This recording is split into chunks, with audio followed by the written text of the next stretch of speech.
السلام علیکم ورحمۃ اللہ وبرکاتہ۔ بسم اللہ الرحمن الرحیم۔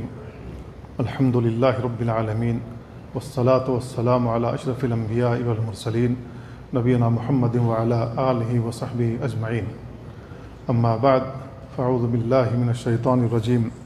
قد جاءکم من اللہ نور وکتاب مبین یہدی بہ اللہ من اتبع رضوانہ سبل السلام وَيُخْرِجُهُم مِّنَ الظُّلُمَاتِ إِلَى النُّورِ بِإِذْنِهِ وَيَهْدِيهِمْ إِلَى صِرَاطٍ مستقیم۔ برادران اسلام اور عزیز بھائیوں، پچھلے 2 ہفتوں میں یہ باتیں بیان کی گئی تھیں کہ اللہ پر ایمان لانے کا کیا فائدہ ہمیں حاصل ہوتا ہے، اور ہمیں نفسیاتی امن اور دنیا میں اللہ رب العالمین امن بھیجتا ہے اور ہمیں نفسیاتی سکون بھی حاصل ہوتا ہے۔ آج کتابوں کے سلسلے میں اللہ تعالیٰ نے جو آسمانی کتابیں نازل کی ہیں، اس سلسلے میں بیان کرنے کی کوشش کروں گا اور اس بات کی وضاحت کرنے کی کوشش کروں گا کہ ہم کتابوں پر ایمان لاتے ہیں تو اس کا فائدہ کیا ہوتا ہے اور ہمارے نفس کو کیا فائدہ پہنچتا ہے۔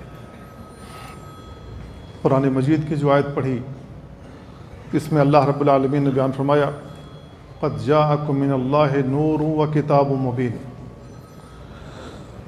اللہ کی جانب سے تمہارے پاس نور آ گیا اور کھلی ہوئی کتاب آ گئی، یہدی بہ اللہ، جس کے ذریعے اللہ ہدایت دیتا ہے، من اتبع رضوانہ، جو اس کے رضا کی اتباع کرے، سبل السلام، سلامتی کی راہیں دکھاتا ہے، وَيُخْرِجُهُم مِّنَ الظُّلُمَاتِ إِلَى النُّورِ، اور انہیں تاریکیوں سے نور کی طرف ہدایت دیتا ہے، بِإِذْنِهِ، اللہ کے حکم سے، وَيَهْدِيهِمْ إِلَى صِرَاطٍ مستقیم، اور انہیں سیدھے راستے کی طرف راستہ دکھاتا ہے۔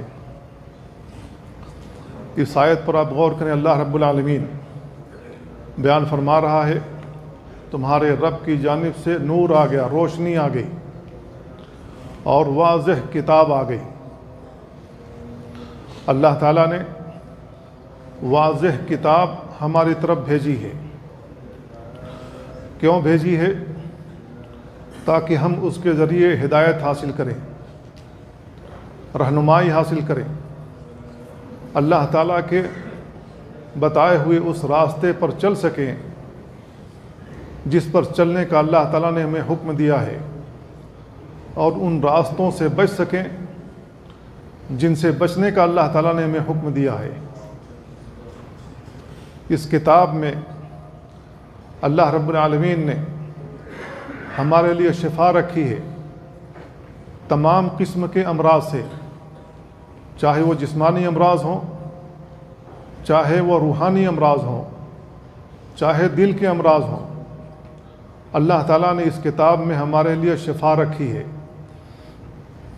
جب ہم اس کو پڑھتے ہیں، اللہ رب العالمین ہمیں ثواب سے نوازتا ہے، ہر حرف کے بدلے اللہ تعالیٰ ثواب دیتا ہے۔ اور جب ہم قرآن مجید پڑھتے ہیں، اللہ کی کتاب پڑھتے ہیں، فرشتے اپنی پر پھیلا لیتے ہیں۔ جہاں ہم قرآن پڑھتے ہیں وہاں فرشتوں کی حاضری ہوتی ہے، وہاں موجود ہوتے ہیں، اللہ کے قرآن کو سنتے ہیں، اللہ کی رحمت نازل ہونا شروع ہو جاتی ہے۔ اللہ تعالیٰ نے بہت ساری کتابیں نازل کی ہیں، بہت سارے انبیاء پر کتابیں نازل کی ہیں، تو اللہ رب العالمین یہ کتابیں کیوں نازل کرتا رہا؟ تاکہ لوگ اس سے ہدایت حاصل کریں۔ جس طریقے سے کوئی انسان کسی اجنبی ملک میں چلا جائے اور اس ملک کے بارے میں کچھ پتہ نہ ہو، کہاں پر کون سی چیز موجود ہے اور کہاں کا راستہ بند ہے، کیا چیز اختیار کریں گے تو ہمیں سہولت حاصل ہوگی، کچھ بھی معلوم نہیں ہے۔ لیکن اس آدمی کے ہاتھ میں اگر گائیڈ بک دے دی جائے تو اس کے ذریعے بہت آسانی ہو جائے گی، اور وہ جہاں جانا چاہے گا وہاں چلا جائے گا بہت آسانی کے ساتھ، اور جو کچھ بھی وہ کرنا چاہے گا کر لے گا، جہاں وہ ٹھہرنا چاہے گا ٹھہر لے گا، اس کے لیے آسانی ہوگی۔ اللہ رب العالمین نے یہ کتابیں اتاری ہیں، چاہے سابقہ قوموں پر یا ہمارے اوپر، تو اللہ تعالیٰ نے یہ گائیڈ بک اتاری ہے۔ کیوں اتاری ہے؟ تاکہ ہم اس کے ذریعے سے وہ راستہ حاصل کر سکیں جو راستہ اللہ رب العالمین کا ہے اور اس کے رسول کا ہے، جس پر چلنے کا اللہ اور اس کے رسول نے ہمیں حکم دیا ہے۔ اللہ تعالیٰ نے ہمیں جانوروں کی طرح رہنے سہنے کا حکم نہیں دیا، ہم جانور نہیں ہیں۔ اللہ تعالیٰ نے ہمیں عقل دی ہے، سمجھ دی ہے، فراست دی ہے، اچھے برے کی تمیز کرنے کی اللہ رب العالمین نے ہمیں صلاحیت دی ہے، تو ہم اچھے برے کے درمیان تمیز کر سکتے ہیں، پہچان سکتے ہیں کہ کون سی اچھی چیز ہے، کون سی بری چیز ہے۔ ہم اس کتاب کو پڑھ کر اپنا راستہ اختیار کر سکتے ہیں، اس راستے پر چل سکتے ہیں، کیونکہ ہمارے پاس نور موجود ہے، روشنی موجود ہے۔ اس کی روشنی میں ہم اپنے راستے کو آسانی کے ساتھ طے کر سکتے ہیں۔ کوئی ایسا انسان جو کسی راستے پر چلتا ہو وہاں اندھیرا ہو اور وہاں گڈھے موجود ہوں، تو اندھیرے کے اندر چلنے والا انسان کسی نہ کسی گڈھے میں اس کا پاؤں پڑ ہی جائے گا۔ یہ ممکن ہے۔ بعین ہی اللہ رب العالمین نے یہ جو کتابیں اتاری ہیں، چاہے سابقہ قوموں پر چاہے ہمارے اوپر، یہ روشنی ہے۔ اس کی روشنی میں ہم اپنا راستہ طے کر سکتے ہیں، ان گڈھوں سے بچ سکتے ہیں جس کے ذریعے ہمیں نقصان حاصل ہو سکتا ہے۔ تو اللہ رب العالمین نے یہ کتابیں ہمارے اوپر اسی لیے نازل کی ہیں تاکہ ہم جان سکیں اللہ کی پسند کیا ہے، اللہ کی ناپسند کیا ہے۔ اللہ رب العالمین کس چیز سے ہمیں بچانا چاہتا ہے کہ اگر ہم اس کو اختیار کر لیں تو ہمیں نقصان حاصل ہوگا، اور اللہ رب العالمین ہمیں فائدہ پہنچانا چاہتا ہے کہ ہم ان کاموں کو کر لیں گے تو ہمیں ہر حال میں دنیا میں بھی فائدہ ہوگا، آخرت میں بھی فائدہ ہوگا۔ یہ دنیا دار ابتلا ہے، امتحان کی جگہ ہے۔ جب سے ہم پیدا ہوئے، جب سے اللہ رب العالمین نے ہمیں بالغ بنایا، سمجھ عطا کی، اس کے بعد سے ہم مسلسل امتحان کی حالت میں ہیں جب تک کہ ہمارا انتقال نہیں ہو جاتا۔ اس کے بعد دار بقا ہے، ہمیشگی کی زندگی ہے۔ والآخرۃ خیر وابقیٰ، آخرت کی زندگی بہتر اور ہمیشہ رہنے والی۔ یہ دنیا تو فانی ہے، دنیا ہر حال میں انسان چھوڑ کر چلا جائے گا۔ جس کی عمر اللہ تعالیٰ نے جتنی بھی لکھی وہ اپنی عمر گزار کر دنیا چھوڑ جائے گا، دنیا سے چلا جائے گا۔ انسان کو کیا حاصل ہوگا، کس چیز کا فائدہ حاصل ہوگا؟ جو اس نے دنیا میں کام کیا ہوگا، کرم کیا ہوگا، اچھے کرم کیے ہوں گے، اللہ رب العالمین اور اس کے رسول کی باتیں مانی ہوں گی، عمل کیا ہوگا، تو ایسی صورت میں اس کے نام اعمال جو اچھے والے ہیں اس کا پلڑا بھاری ہوگا، اور جو شخص برائی والا عمل کر کے گیا ہوگا اس کا برا جو نام اعمال ہے وہ بھاری ہوگا۔ فَأَمَّا مَنْ ثَقُلَتْ مَوَازِينُهُ فَهُوَ فِي عِيشَةٍ رَاضِيَةٍ، جس کے نیکی والا نام اعمال بھاری ہو گیا وہ تو خوش و خرم والی زندگی گزارے گا۔ وَأَمَّا مَنْ خَفَّتْ مَوَازِينُهُ فَأُمُّهُ هَاوِيَةٌ، اور جس کے نیکی والا پلڑا ہلکا پڑ گیا اور یہ برا والا پلڑا بھاری ہو گیا تو اس کا ٹھکانہ ہاویہ جہنم ہے۔ تو اللہ تعالیٰ نے دونوں ہی باتیں ہمیں بتلا دی ہیں۔ وَهَدَيْنَاهُ النَّجْدَيْنِ، ہم نے انسان کو دونوں راستے دکھا دیے، اچھا والا بھی برا والا بھی۔ اچھا والا وہ راستہ ہے جو اللہ کی کتاب میں ہے، اچھا وہ راستہ ہے جو رسول اللہ صلی اللہ علیہ وسلم نے فرما دیا ہے۔ تو ہمیں راستہ چلنے سے پہلے، کوئی کام کرنے سے پہلے، کچھ کہنے سے پہلے، کچھ بولنے سے پہلے ایک بار ضرور سوچنا چاہیے کہ جو میں کر رہا ہوں، کہہ رہا ہوں، بول رہا ہوں، پڑھ رہا ہوں، وہ اللہ کی کتاب اور اس کے رسول کی سنت کے دائرے میں ہے یا نہیں ہے، تاکہ ہمیں ثواب حاصل ہو سکے اگر دائرے کے اندر موجود ہے، اور اگر اس دائرے میں موجود نہیں تو ثواب نہیں حاصل ہوگا، اللہ رب العالمین گناہیں لکھ دے گا۔ تو اللہ تعالیٰ نے یہ کتابیں اتاری ہیں جس پر ہم ایمان لاتے ہیں۔ اللہ نے جتنی بھی کتابیں اتاری ہیں سابقہ کتابیں، چاہے ان کا نام لیا ہو یا نہ لیا ہو، اللہ تعالیٰ نے جن کتابوں کا نام لیا ہے ہم ان ناموں کے ساتھ ان کتابوں پر ایمان رکھتے ہیں۔ جیسے توریت ہے، اللہ رب العالمین نے موسیٰ علیہ السلام پر نازل کی۔ انجیل ہے، اللہ رب العالمین نے عیسیٰ علیہ السلام پر نازل کی۔ زبور ہے، داؤد علیہ السلام پر نازل کی۔ صحف ابراہیم، ابراہیم علیہ السلام کو صحیفے دیے گئے، ہم اس پر بھی ایمان لاتے ہیں۔ اور جن کتابوں کا اللہ تعالیٰ نے نام نہیں لیا ہم ان پر بھی ایمان لاتے ہیں۔ اللہ تعالیٰ نے بہت ساری کتابیں اتاری ہیں۔ ان کتابوں میں کس بات کا حکم دیا گیا تھا؟ سب سے پہلی چیز جس کی طرف تمام انبیاء نے اپنی قوموں کو دعوت دی تھی وہ یہ تھی، ایھا الناس قولوا لا الہ الا اللہ، اے لوگو لا الہ الا اللہ کہہ لو، کامیاب ہو جاؤ گے۔ اللہ کے نبی صلی اللہ علیہ وسلم کی دعوت کا آغاز اسی بات سے ہوا۔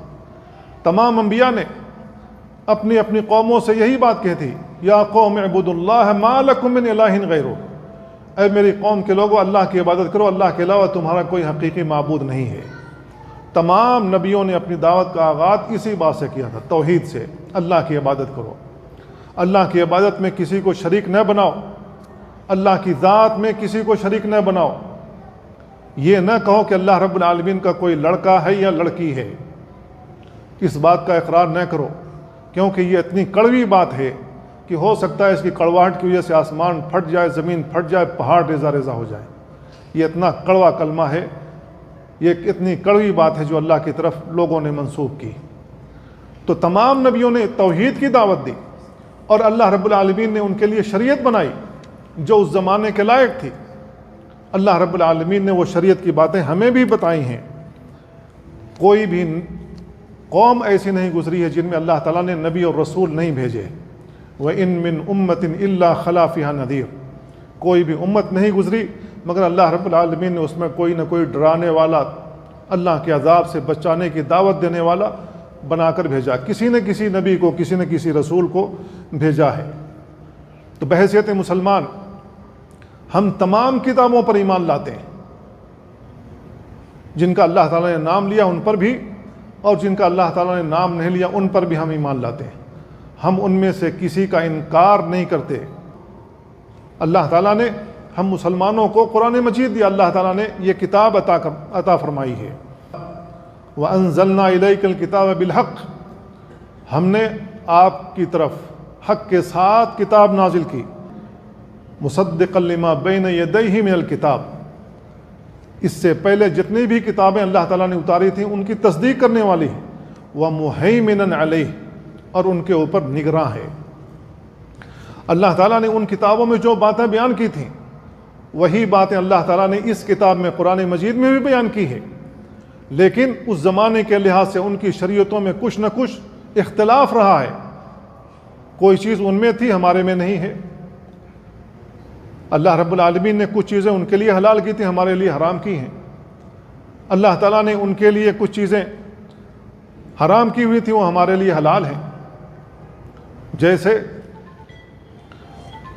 پچھلی قومیں جہاد کرتی تھیں، مال غنیمت جو ان کو حاصل ہوتا تھا تو وہ مال غنیمت مجاہدین میں تقسیم نہیں ہوتا تھا، بلکہ وہ تمام مال غنیمت ایک جگہ اکٹھا کر دیا جاتا، اس کے اوپر چادر ڈال دی جاتی، آسمان سے بجلی آتی، ان کو جلا کر راکھ کر دیتی، جو اس بات کی دلیل ہوتی تھی کہ اللہ تعالیٰ نے آپ کا جہاد قبول کر لیا ہے۔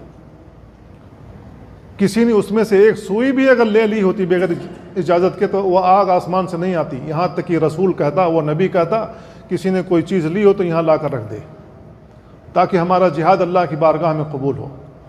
لیکن ہم امت محمدیہ کے لیے وہ تمام چیزیں حلال کی گئیں، جو بھی میدان جنگ میں ہمیں مال حاصل ہوگا وہ مجاہدین میں تقسیم ہوگا، وہ چیز ہمارے لیے حلال ہے، ان کے لیے حرام تھی، نہیں تھی جائز ان کے لیے۔ تو اللہ رب العالمین نے کچھ چیزیں ان کے لیے شریعت بنائی تھیں، کچھ چیزیں ہمارے لیے شریعت بنائی ہیں، لیکن یہ قرآن مجید ان کی باتوں کی تصدیق کرتا ہے، اور جو باتیں اس کتاب میں موجود ہیں وہی باتیں اس کتاب میں بھی موجود ہیں، قرآن مجید میں بھی موجود ہیں، اور بہت ساری چیزیں اس میں تحریف کر دی گئی ہیں جن کی نشاندہی قرآن مجید کرتا ہے۔ قرآن مجید میں اللہ رب العالمین نے بیان فرمایا یحرفون الکلم عن مواضعہ، یہ یہودی وہ لوگ ہیں جو توریت ان کو دی گئی تھی اس میں سے بعض کلمات کی تحریف کر دیتے ہیں، اس کو بدل دیتے ہیں۔ تو انہوں نے بہت ساری چیزوں میں رد و بدل کر دیا، بہت ساری آیتیں ترمیم کر دیں، لہذا ان کے اندر بہت ساری خرابیاں پائی گئیں جو اصلی حالت میں موجود نہیں ہے۔ تو قرآن مجید ان کے اوپر نگراں ہے، کیونکہ جن چیزوں میں انہوں نے تحریف کی تھی اس کا اپوزٹ قرآن مجید بیان کرتا ہے۔ تو ہم ایمان لاتے ہیں قرآن مجید پر، کیونکہ یہ قرآن مجید ان تمام سابقہ کتابوں کو منسوخ قرار دیتی ہے، لہذا اس کتاب میں جو احکامات موجود ہیں عمل اسی کے مطابق ہوگا قیامت تک، کیونکہ یہی ہمارے لیے دین ہے، یہی ہمارے لیے شریعت ہے۔ اللہ رب العالمین اسی کے بارے میں پوچھے گا تم عمل کر کے آئے ہو یا نہیں آئے ہو، ہر حال میں اللہ تعالیٰ پوچھے گا۔ تو ہم ایمان لاتے ہیں سابقہ کتابوں پر، ان میں سے کسی ایک کتاب کا بھی انکار نہیں کرتے ہیں، کیونکہ اللہ تعالیٰ نے وہ کتابیں نازل کی تھیں۔ یہ الگ بات ہے بعد میں چل کر کے لوگوں نے اس میں تحریف کی۔ اللہ تعالیٰ نے کہا قولوا آمنا باللہ، کہو کہ ہم اللہ پر ایمان لائے، وما انزل الینا، جو ہماری طرف نازل کی گئی، وما انزل الی ابراہیم، جو ابراہیم کی طرف نازل کی گئی، و اسماعیل، اسماعیل کی طرف نازل کی گئی، و اسحاق و یعقوب، اسحاق اور یعقوب کی طرف نازل کی گئی، والاسباط، اسباط کی طرف، وما اوتی موسیٰ و عیسیٰ، اور جو موسیٰ اور عیسیٰ کو دیا گیا، وما اوتی النبیون من ربہم، جو ان کے رب کی طرف سے اور نبیوں کو عطا کیا گیا، لا نفرق بین احد منہم، ہم ان میں سے کسی کے درمیان تفریق نہیں کرتے، وَنَحْنُ لَهُ مُسْلِمُونَ، ہم اس کو تسلیم کرتے ہیں۔ ایک اور آیت میں اللہ تعالیٰ نے کہا یا ایھا الذین آمنوا، اے ایمان والو، آمنوا باللہ ورسولہ، ایمان لاؤ اللہ پر، اس کے رسول پر، والکتاب الذی نزل علی رسولہ، اور اس کتاب پر ایمان لاؤ جو اس نے اپنے رسول پر نازل کی، والکتاب الذی انزل من قبل، اور ان کتابوں پر بھی ایمان لاؤ جو اس سے پہلے نازل کی گئی تھی۔ تو اللہ تعالیٰ نے ہمیں اور آپ کو حکم دیا ہے کہ ہم ان تمام کتابوں پر ایمان لائیں جو اللہ تعالیٰ نے نازل کی تھیں۔ کتابیں کیوں نازل کی گئیں؟ ھدی للمتقین، یہ متقیوں کے لیے ہدایت ہے، سیدھا راستہ یہ کتابیں بتلاتی ہیں۔ ہم کسی بھی کتاب کا انکار نہیں کرتے، کیونکہ اللہ رب العالمین نے صاف لفظوں میں بیان فرمایا وَمَن يَكْفُرْ بِاللَّهِ وَمَلَائِكَتِهِ، جو شخص اللہ اور اس کے ملائکہ، وَكُتُبِهِ وَرُسُلِهِ، اس کی کتابوں اور اس کے رسولوں، وَالْيَوْمِ الْآخِرِ، اور آخرت کے ساتھ کفر کرے، فَقَدْ ضَلَّ ضَلَالًا بَعِيدًا، وہ بہت دور کی گمراہی میں جا پہنچا۔ تو ہم ان میں سے کسی ایک کتاب کا بھی انکار نہیں کرتے، لیکن ہم اس پر بھی ایمان لاتے ہیں، اس بات کی تصدیق کرتے ہیں کہ اللہ تعالیٰ نے کہا کہ ان یہودیوں اور عیسائیوں نے اپنی اپنی کتابوں میں تحریف کی۔ تو جو اللہ تعالیٰ نے قرآن مجید میں بیان فرمایا اور ہمارے رسول نے بیان فرمایا، ہم اس پر ایمان لاتے ہیں اور اسی کے مطابق عمل کرتے ہیں، اور سابقہ کتابوں کو منسوخ مانتے ہیں، الا یہ کہ ان میں کا کوئی ایسا حکم ہو جو ہماری شریعت کے موافق ہو۔ تو چونکہ وہ حکم ہماری شریعت کے موافق ہے، اس لیے ہمیں اس سے کوئی اختلاف نہیں ہے۔ جو ہماری شریعت کے سے مختلف ہوگا ہم اس پر ایمان نہیں لاتے، کسی بھی مسلمان کو اس پر ایمان نہیں لانا چاہیے، کیونکہ انہوں نے ان کتابوں میں تحریف کر دی۔ تو اللہ رب العالمین نے توریت نازل کی، اس کے اندر ہدایت تھی، اللہ رب العالمین نے انجیل نازل کی، اس کے اندر بھی ہدایت تھی، لیکن ان لوگوں نے نہ توریت کو صحیح طریقے سے پڑھا، نہ انجیل کو صحیح طریقے سے پڑھا، نہ ہی پڑھایا، نہ اس کا اہتمام کیا۔ نتیجہ یہ ہوا کہ اصل کتاب کہاں ہے؟ غائب ہو گئی۔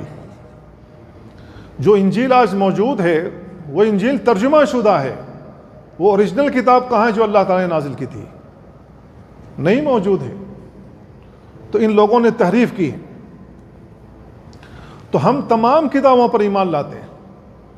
مشرکین مکہ دعویٰ کرتے تھے کہ ہم ابراہیم اور اسماعیل علیہ السلام کے دین پر ہیں، لیکن صحف ابراہیم و موسیٰ، جو اللہ تعالیٰ نے کہا کہ ہم نے ابراہیم اور موسیٰ کو صحیفے دیے، وہ ابراہیم علیہ السلام کا صحیفہ کدھر ہے جس میں شریعت تھی، جس میں ہدایت کی باتیں تھیں؟ ابراہیم علیہ السلام کیسے حج کرتے تھے اس کے اندر موجود تھا، ان کی شریعت میں موجود تھا، لیکن نبی کریم صلی اللہ علیہ وسلم کے زمانے کے جو مشرکین تھے عرفات میں نہیں جاتے تھے، وہ مزدلفہ ہی تک سمٹ کر رہ جاتے تھے، کہتے تھے ہم حرم کے رہنے والے لوگ ہیں، عرفات میں ہل کے اندر کیوں جائیں گے؟ تو جو شخص عرفات کے میدان میں نہیں جاتا اس کا حج نہیں ہوتا ہے۔ تو اس سے معلوم ہوتا ہے کہ انہوں نے ابراہیم علیہ السلام کی شریعت میں تحریف کی۔ خانہ کعبہ کا 7 چکر وہ بھی لگاتے تھے، لیکن انہوں نے تحریف کی ابراہیم علیہ السلام کی شریعت میں، کیونکہ یہ لوگ جب طواف کرتے تالی بجاتے تھے۔ ابراہیم علیہ السلام کی شریعت میں تالی بجانا نہیں تھا، وہ آیتیں پڑھنا تھا جو ان کے اوپر نازل کی گئی تھی، وہ دعائیں پڑھنا تھا جو انہوں نے اپنی امت کو بتایا تھا، جو ہمیں اور آپ کو حکم دیا گیا ہے۔ تو وہ تالی پیٹا کرتے تھے 7 چکر میں، اور ان میں سے بہت سارے لوگ ایسے تھے جو ننگے ہو کر طواف کرتے تھے۔ ان کا کہنا یہ تھا کہ جن کپڑوں کو پہن کر ہم نے گناہ کے کام کیے ہیں، ان کپڑوں کو پہن کر اللہ کی عبادت کیسے کریں؟ تو انہوں نے ابراہیم علیہ السلام، اسماعیل علیہ السلام کے دین میں تحریف کی، چینج کیا انہوں نے۔ تو ابراہیم علیہ السلام کی جو شریعت تھی، جو دین تھا، اصلی حالت میں باقی نہیں رہ گیا۔ ابراہیم علیہ السلام پکے موحد تھے، انہوں نے کبھی بدفعلی نہیں لی تھی، پانسے کے تیر نہیں نکالے تھے، لیکن ان مشرکوں کا جب عقیدہ بگڑا، ابراہیم اور اسماعیل علیہ السلام کی تصویر خانہ کعبہ کے اندر بنائی اور ان کے ہاتھوں میں پانسے کے تیر تھما دیے۔ رسول اللہ صلی اللہ علیہ وسلم نے قسم کھا کر بیان فرمایا، واللہ مستقسما قط، اللہ کی قسم ان دونوں نبیوں نے کبھی بدفعلی نہیں لی تھی، پانسے کے تیر کبھی استعمال نہیں کیے تھے، لیکن ان کا عقیدہ بگڑا تو انہوں نے انہی کے ہاتھوں میں پانسے کے تیر تھما دیے۔ ابراہیم علیہ السلام پکے موحد تھے، جبکہ نبی کریم صلی اللہ علیہ وسلم کے زمانے کے جو مشرکین تھے وہ شرک میں مبتلا ہو گئے، کفر میں مبتلا ہو گئے۔ تو ابراہیم علیہ السلام کے دین سے ہٹ گئے۔ کیوں ہٹ گئے؟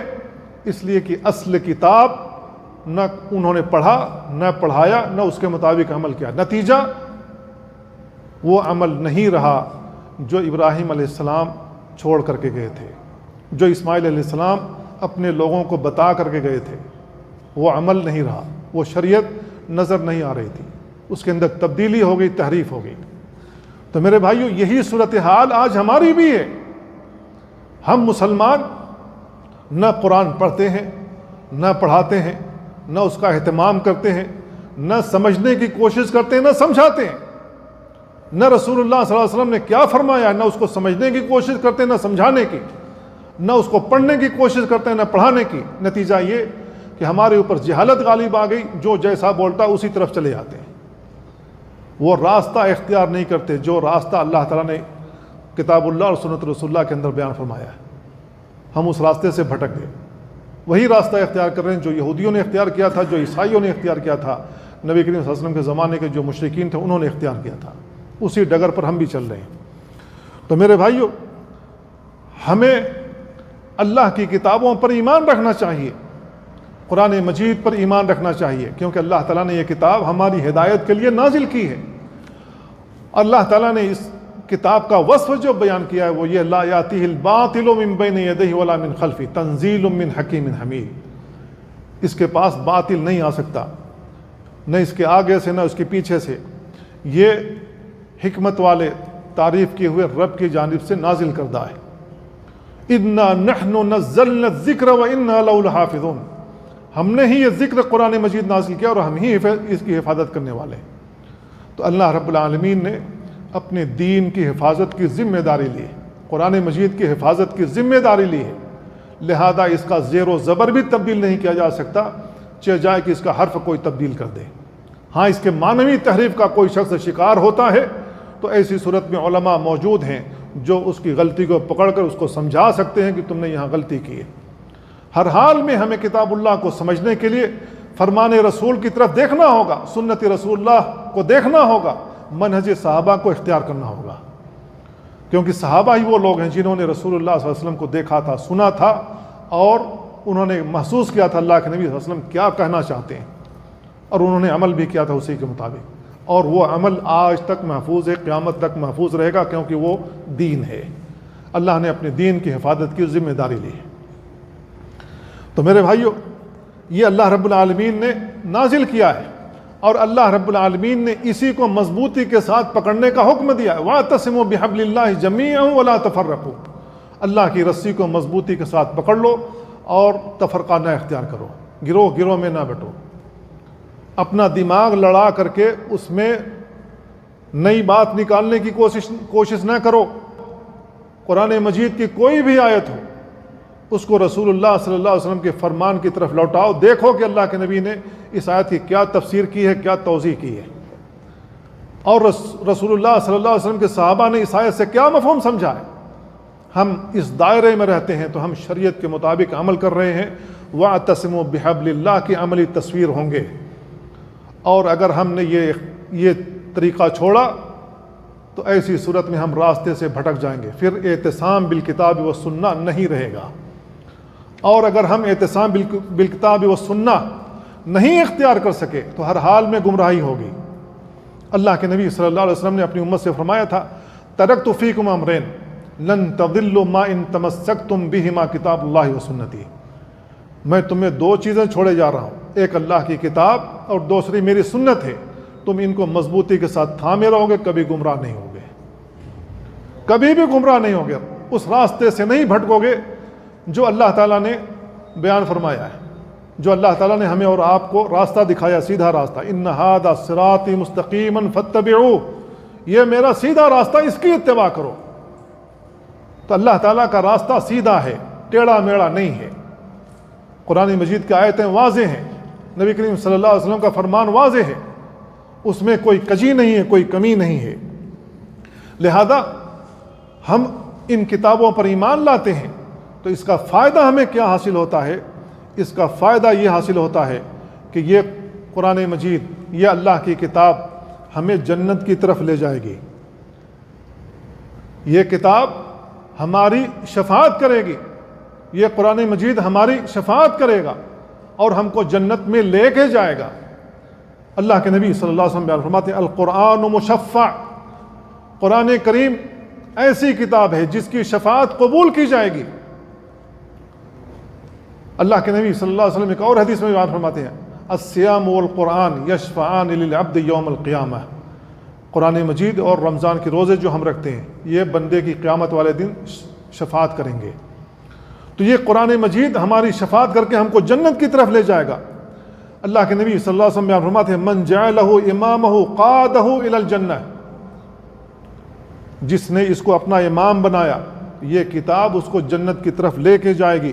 ومن جعلہ خلف ظہر ساقہ الی النار، اور جس نے اس کتاب کو اپنے پیٹھ کے پیچھے ڈال دیا اس کو جہنم میں ڈھکیل دے گی۔ یہ اللہ کے نبی صلی اللہ علیہ وسلم کا فرمان صحیح ابن حبان کی روایت ہے۔ تو میرے بھائیو، قرآن مجید پر اگر ہم ایمان لاتے ہیں، اللہ کی کتابوں پر ہم ایمان لاتے ہیں، تو یہ جان لیجئے کہ اللہ تعالیٰ نے اپنی کتابوں کے اندر شفا رکھی ہے۔ اللہ تعالیٰ نے اپنی کتاب میں شفا رکھی ہے۔ اللہ تعالیٰ نے بیان فرمایا، یا ایھا الناس قد جاءتکم موعظۃ من ربکم وشفاء لما فی الصدور، اے لوگوں تمہارے رب کی جانب سے تمہارے پاس نصیحت آ گئی، وشفاء لما فی الصدور، اور تمہارے دلوں میں جو امراض ہیں ان کے لیے شفا ہے، اور ہدایت ہے اور رحمت ہے مومنوں کے لیے۔ تو اللہ تعالیٰ نے اس کتاب کے اندر شفا رکھی ہے، چاہے وہ کفر کا مرض ہو اس کے لیے شفا ہے، چاہے نفاق کا مرض دل میں پنپ رہا ہو اس کے لیے شفا ہے، چاہے خرافات اور بدعات کا مرض پل رہا ہو یہ قرآن مجید اس کے لیے شفا ہے، اگر ہمارے جسم میں کوئی جسمانی مرض پیدا ہو گیا ہو یہ قرآن مجید اس کے لیے بھی شفا ہے۔ یعنی جسمانی امراض کے لیے بھی شفا ہے، روحانی امراض کے لیے بھی شفا ہے، اور جو شک و شبہات کے امراض دل میں پیدا ہو جاتے ہیں قرآن مجید اس کے لیے بھی شفا ہے۔ دوسری آیت میں بیان فرمایا، وَنُنَزِّلُ مِنَ الْقُرْآنِ مَا هُوَ شِفَاءٌ وَرَحْمَةٌ لِّلْمُؤْمِنِينَ، ہم قرآن مجید کی آیت اتارتے ہیں جس میں اللہ تعالیٰ نے شفا رکھا ہے اور مومنوں کے لیے ہدایت ہے اور مومنوں کے لیے رحمت ہے۔ وَلَا يَزِيدُ الظَّالِمِينَ إِلَّا خَسَارًا، ظالموں کے لیے سوائے خسارہ کے کچھ بھی نہیں ہے۔ جو لوگ اپنے اوپر ظلم کرتے ہیں، گناہ کر کے، شرک میں مبتلا ہو کر، کفریات میں پڑھ کر اپنے آپ پر ظلم کر رہے ہیں، ان کے لیے سوائے تباہی اور خسارے کے کچھ بھی نہیں ہے۔ تو میرے بھائیو، اللہ تعالیٰ نے یہ جو کتاب اتاری ہے اس میں ہمارے لیے شفا ہے۔ صحیح بخاری کی حدیث آتی ہے، ابو سعید خدری رضی اللہ تعالیٰ عنہ اس حدیث کے راوی ہیں، وہ اپنے ساتھیوں کے ہمراہ کسی جگہ کا سفر کر رہے تھے، کسی بستی کے پاس پہنچے، ان سے طلب کیا ہماری مہمان نوازی کرو، ہمیں کھانے کے لیے کچھ دو کیونکہ ہم بھوکے ہیں۔ ان لوگوں نے نہ بستی کے اندر داخل ہونے کی اجازت دی اور نہ ہی انہیں ان کی مہمان نوازی کی، ان کی مہمان نوازی بھی نہیں کی۔ اللہ رب العالمین نے ان کا جو سردار تھا ان کے اوپر ایک بچھو مسلط کر دیا، بچھو نے ڈنک مارا، اس کا زہر اس کے جسم میں پھیلا اور وہ تڑپنے لگا۔ اب اس شہر کے اندر جتنے بھی لوگ موجود تھے، چاہے اس وقت کے وید رہے ہوں، چاہے جھاڑ پھونک کرنے والے رہے ہوں، کوئی بھی نہیں مل سکا۔ نتیجہ یہ ہوا کہ زہر پھیلنے لگا اور یہ تڑپنے لگا۔ تو اس نے حکم دیا کہ جاؤ دیکھو جو لوگ باہر پڑاؤ ڈالے ہوئے ہیں، جن کی مہمان نوازی تم نے نہیں کی تھی، دیکھو ان میں سے کوئی ہو سکتا ہے جو ہمارے لیے جھاڑ پھونک کرے اور میری یہ تکلیف کم ہو۔ چنانچہ وہ بلا کر کے لائے گئے۔ ابو سعید خدری اللہ تعالیٰ گئے، انہوں نے کہا تم نے ہماری مہمان نوازی نہیں کی تھی، میں جھاڑ پھونک تو کر دوں گا، تمہارے اوپر رقیہ تو کر دوں گا، لیکن تم کو 70 بکریاں غالباً کچھ کم و بیش کا حدیث میں ذکر ہے کہ میں اتنی بکریاں تم سے بطور معاوضہ لوں گا۔ سردار نے کہا ٹھیک ہے، اتنی بکریاں دے دیں گے۔ ابو سعید خدری رضی اللہ تعالیٰ عنہ نے 7 مرتبہ سورہ فاتحہ پڑھ کر کے اس کے اوپر دم کیا، جہاں ڈنک مارا تھا 7 مرتبہ پڑھ کر کے سورہ فاتحہ پڑھ کر کے دم کیا، اللہ رب العالمین نے اس کو شفا دے دی۔ اب یہ جو بچھو کا ڈنگ ہے خالص جسمانی بیماری ہے یا نہیں ہے؟ خالص جسمانی بیماری ہے۔ اللہ رب العالمین نے اس کو سورہ فاتحہ کے ذریعے سے شفا دی۔ تو سورہ فاتحہ کے اندر شفا ہے، سورہ فاتحہ کا نام سورۃ الشفا بھی ہے۔ یہ ایسی سورت ہے جس کے ذریعے اللہ تعالیٰ لوگوں کو شفا دیتا ہے۔ جب ہم اس کو پڑھتے ہیں، اس کو پڑھ کر کے دم کرتے ہیں، تو قرآن مجید شفا ہے، ہر مرض کے لیے شفا ہے۔ یہ قرآن مجید کی جب آیات ہم پڑھتے ہیں تو بحیثیت مومن ہونے کے، بحیثیت مسلمان ہونے کے، اس کا اثر ہمارے جسم پر پڑتا ہے، اور جو اس پر ایمان نہیں لاتا، اگر اس کے سامنے بھی قرآن مجید پڑھا جائے تو اس کے جسم پر بھی یہ قرآن مجید اپنا اثر چھوڑتا ہے۔ جب قرآن مجید صحیح انداز سے پڑھا جائے تو یہ رونگٹے کھڑے ہو جاتے ہیں۔ اللہ رب العالمین نے بیان فرمایا کہ جب قرآن مجید پڑھا جاتا ہے وَإِذَا تُلِيَتْ عَلَيْهِمْ آيَاتُهُ زَادَتْهُمْ ایمانا، جب مومنوں پر آیات پڑھی جاتی ہیں تو مومنوں کے ایمان میں اضافہ ہوتا ہے۔ تَقْشَعِرُّ مِنْهُ جُلُودُ الَّذِينَ يَخْشَوْنَ رَبَّهُمْ، اور مومنوں کے جو چمڑے ہیں، مومنوں کی جو جلد ہے، جب قرآن مجید پڑھا جاتا ہے تو ان کے چمڑے کانپنے لگتے ہیں۔ کیا ہم اور آپ محسوس نہیں کرتے کہ جب قرآن مجید اچھا پڑھا جا رہا ہو اور ہم اپنے دل دماغ حاضر کر کے سن رہے ہوں تو ہمارے جسم پر اثر ہوتا ہے یا نہیں ہوتا ہے؟ ہمارے رونگٹے کھڑے ہو جاتے ہیں یا نہیں ہو جاتے ہیں؟ یہ قرآن مجید کا اثر ہے۔ تو قرآن مجید اپنا اثر ڈالتا ہے مومنوں کے اوپر، لیکن جو منافق ہیں، جو کافر لوگ ہیں، وہ اپنی گمراہی میں پڑے ہوئے رہتے ہیں۔ وہ قرآن مجید کی آیات سنتے ہیں لیکن سن کر انسنی کر دیتے ہیں، کیونکہ سن کر کے قرآن مجید ان کے دلوں میں داخل نہیں ہوتا۔ کیوں داخل نہیں ہوتا؟ اس لیے کہ نفاق کی مہر اللہ نے لگا دی ہے، تو ان کے دلوں پر مہر، دل سڑ چکا ہے۔ کلا بل ران علی قلوبہم ما کانوا یکسبون، برائی کا جو عمل کرتے رہے ہیں اس کی وجہ سے ان کا دل زنگ آلود ہو گیا ہے۔ زنگ آلود جو لوہا ہوتا ہے وہ لوہا نہیں رہ جاتا، وہ سڑ جاتا ہے، کسی کام کا نہیں رہتا۔ اسی طریقے سے کسی بھی انسان کا دل جس کے اندر ایمان موجود نہ ہو، ایمان کی رمق موجود نہ ہو، عمل صالح اس کے عملوں میں موجود نہ ہو، تو یہ دل سڑا ہوا ہے، اس کے اندر قرآن مجید پھر داخل نہیں ہوگا، اس کے اوپر وہ اثر نہیں کرے گا۔ تو اللہ تعالیٰ نے بیان فرمایا فَأَمَّا الَّذِينَ آمَنُوا فَزَادَتْهُمْ ایمانا، مومنوں کے ایمان میں اضافہ ہوتا ہے۔ وَأَمَّا الَّذِينَ فِي قُلُوبِهِم مَرَضٌ فَزَادَتْهُمْ رِجْسًا إِلَىٰ رِجْسِهِمْ، تو جو ان کی پلیدی ہے اور ان کی پلیدی زیادہ ہو جاتی ہے، ان کی پلیدگی میں اور اضافہ ہو جاتا ہے اور اس کا انکار کر بیٹھتے ہیں۔ قرآن مجید کی آیات وہ نہیں مانتے ہیں۔ اللہ کے نبی صلی اللہ علیہ وسلم قرآن مجید ہر ایک کو سکھاتے تھے، جو بھی مسلمان ہوتا تھا، جو بھی اسلام قبول کرتا تھا، چاہے وہ بچہ ہو، چاہے جوان ہو، چاہے بوڑھا ہو، اللہ کے نبی صلی اللہ علیہ وسلم یکساں طور پر تمام لوگوں کو قرآن پڑھاتے تھے، لیکن قرآن پڑھانے سے پہلے لوگوں کو ایمانیات سکھا دیتے تھے۔ تو سب سے پہلے ہمیں ایمانیات کی تعلیم حاصل کرنی چاہیے کہ ایمانیات کیا ہیں، ان کو صحیح طریقے سے سمجھنا چاہیے۔ پھر اس کے بعد جب ہم قرآن مجید پڑھیں گے تو ایسی صورت میں ہمارا ایمان بڑھے گا۔ جندب بن عبداللہ البجلی رضی اللہ تعالیٰ عنہ کہتے ہیں کنا عند رسول اللہ صلی اللہ علیہ وسلم ونحن شباب حزاورہ، ہم رسول اللہ صلی اللہ علیہ وسلم کے پاس ہوتے تھے اور ہم بالکل نوخیز نوجوان تھے۔ فتعلمنا الایمان قبل ان نتعلم القرآن، تو ہم نے ایمان کے بارے میں سیکھ لیا، ایمان کسے کہتے ہیں، ایمان کی تعلیم حاصل کر لی قبل اس کے کہ قرآن مجید کی تعلیم حاصل کریں۔ فلما تعلمنا القرآن ازددنا به ایمانا، جب ہم نے قرآن کی تعلیم حاصل کری نبی کریم صلی اللہ علیہ وسلم سے تو ہمارا ایمان بڑھ گیا، کیونکہ جیسا عمل تھا قرآن مجید میں ویسے ہی کہا گیا تھا۔ تو عمل اور قرآن مجید کی تعلیمات بالکل یکساں تھی، تو ان کا ایمان بڑھ گیا۔ جیسے جیسے آیات نازل ہوتی تھیں، جن چیزوں کی بشارت دی جاتی تھی وہ اپنی آنکھوں سے دیکھتے تھے۔ اللہ رب العالمین نے بشارت دی تھی فتح مکہ ہوگا، مکہ آپ فتح کریں گے۔ اللہ کے نبی نے جب مکہ فتح کیا تو کیا ان کو خوشی حاصل نہیں ہوئی ہوگی کہ اللہ رب العالمین نے اس کی بشارت تو ہمیں پہلے سنا دی تھی؟ ان کو کتنی خوشی محسوس ہوئی ہوگی۔ تو میرے بھائیو، قرآن کو سمجھنے کی ضرورت ہے، اس کو پڑھنے کی ضرورت ہے، اور اس کے مطابق عمل کرنے کی ضرورت ہے۔ اگر ہم عمل کرتے ہیں تو میرے بھائیو ہماری زندگی سنور جائے گی، ہماری دنیا بھی بنے گی، ہماری آخرت بھی بنے گی۔ یہ قرآن مجید سفارشی بن کر کے ہم کو ہر حال میں جنت کے اندر لے جائے گا۔ تو میرے بھائیو، یہ کتابوں پر ایمان لانے کا فائدہ ہے۔ کتابوں پر جو ہم ایمان لاتے ہیں تو اسی وجہ سے ایمان لاتے ہیں کہ اللہ تعالیٰ نے یہ نازل کیا ہے، کیوں نازل کیا ہے، اس کا کیا مقصد ہے، یہ ساری باتیں میں نے بیان کر دی۔ اللہ تعالیٰ سے دعا اللہ ہم ان باتوں کو سمجھنے اور ان پر عمل کرنے کی توفیق عطا فرمائے۔ وصلی اللہ وسلم علی نبینا محمد وعلی آلہ وصحبہ اجمعین۔ السلام علیکم ورحمۃ اللہ۔